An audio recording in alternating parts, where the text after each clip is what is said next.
Kvinder har altid haft menstruation, og udviklingen inden for hygiejneprodukter har nået nye højder. Den har været kendt i over 80 år, men har på det seneste virkelig vundet de danske kvinders hjerte. Det skal handle om menstruationskoppen. Ingen anelse. Noget til at tage over en flaske eller et eller andet for at stoppe den? Eller? En sut til dyr eller sådan noget, den dur? Inde på et kondom. Jeg vil sige det samme. Først kom bind, så tamponer, og så kom den her. Lady Cup, Organic Cup, Ruby Cup, Diva Cup og menstruationskop. Kært barn har mange navne. Jamen, det var lidt en større projekt, tænkte jeg, fordi jeg vidste ikke, hvordan man egentlig skulle folde den sammen, og hvordan man skulle få den op, og hvordan man skulle tilpasse den. Det her, det er så min kop, hvis man kan kalde det det. Det er egentlig bare, man folder den bare ind, som man nu lige synes, den passer, og så skal man føre den op, og så folder den sig ud, og så skal man bare lige sørge for, at den sidder ordentligt. Og så er det egentlig det. Og så kan der jo bare være en masse i. Så det. Dorte Tang Hansen er 25 år og studerende. Hun bor i Aarhus med sin kæreste og har haft menstruationskoppen i en måned. Det var en veninde, der introducerede Dorte til koppen, som nu er hendes faste følgesvend i den tid på måneden. Jeg fik menstruation første gang, da jeg var 14 år cirka, tror jeg. Og det var i Fårup Sommerland med hele min familie, hvor vi skulle i badeland og rigtig have det sjovt og havde glædet mig helt vildt. Og så lige pludselig finde ud af, at jeg havde fået menstruation, og det var super nederen.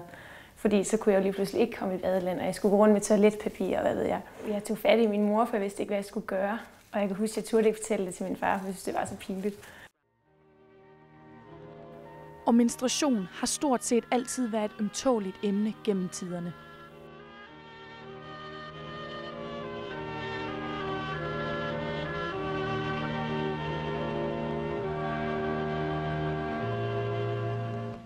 Why is nature always called Mother Nature?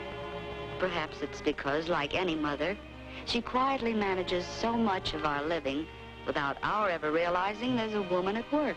Menstruationskoppen, som vi kender den i dag, kom første gang på markedet i 1937 i USA. Kvinden bag hed Leona Chalmers. Efter en karriere som sanger og skuespiller, besluttede hun at vie sit liv til at opfinde et nyt alternativ til de kvindelige hygiejneprodukter, der var på markedet. It's a soft, absorbent pad, and it's made to fit over the opening of the vagina and to follow the curve of the body.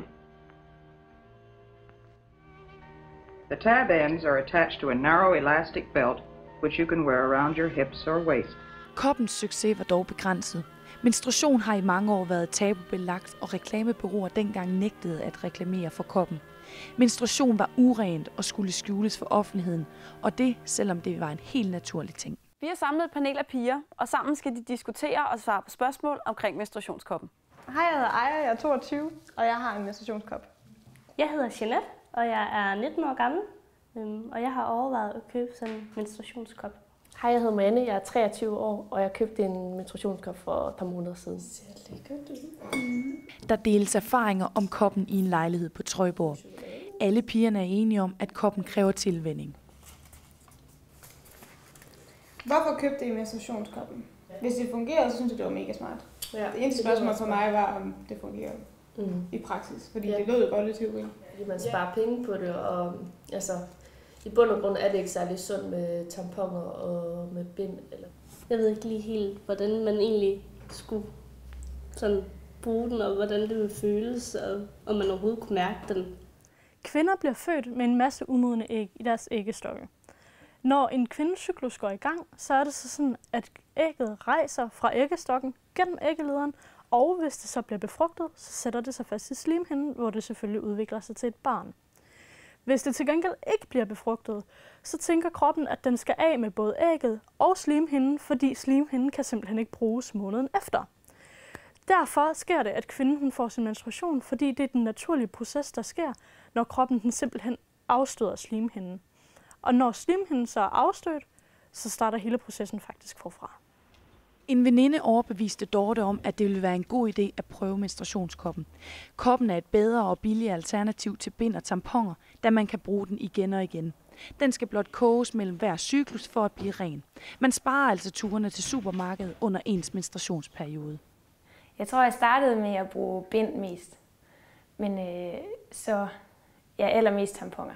Jeg valgte at købe menstruationskoppen på grund af, det kunne forhåbentlig hjælpe på, at man ikke var så tør, eller føle sig tør indvendigt. Faktisk så er det meget normalt at føle sig tør, når man bruger sådan noget som tamponer under sin menstruation. Tamponers pH-værdi er nemlig højere end kvindens underlivs pH-værdi er det. Så derfor så udtørrer det simpelthen slimhinderne på en måde, som man også kan tørre ud i f.eks. næsen eller munden. Hvad tænkte I første gang, I hørte om menstruationskoppen?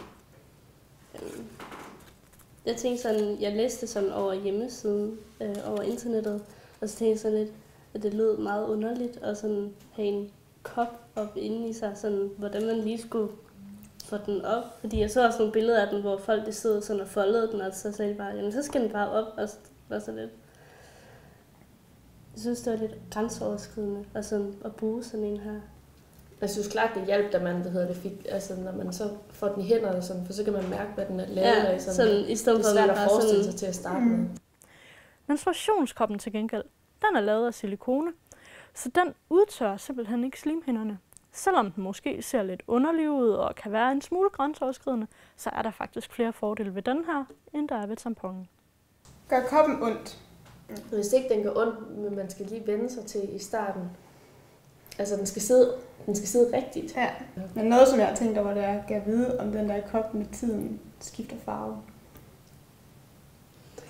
Det synes jeg ikke er så hyggeligt. Jeg har tænkt på, at det er smart i forhold til hygiejne, at den er gennemsigtig, så man kan sådan se, om den er ren. Men hvis den begynder at blive rød, så er det altså ikke sjovt. Nej, så er det altså ud og så købe ny. Ja, det tror jeg også. Men det, der er smart, det er også, at den sidder jo bare fast. Ja. Og der er jo bare hud, eller ikke hud, men kød omkring den. Så den er jo helt lukket til. Efter 80 års pause er menstruationskoppen endelig fundet frem igen. Koppen har især fået ros for sin miljøvenlige side. I Danmark bruger vi lidt over 1 milliard bind og tamponer om året. Det svarer til ca. 2,9 millioner hygiejneprodukter om dagen, og det kan menstruationskoppen afhjælpe. Hvad synes din kæreste om den? Han synes ikke, den er så mega fancy. Jeg tror, han synes, den er lidt ulækker, tror jeg godt, man kan sige. Men altså, når jeg ligesom har fortalt ham om, kan han godt se, at det er smart, men jeg tror, han synes, det er meget mærkeligt. Og han synes, den ser mega mærkelig ud.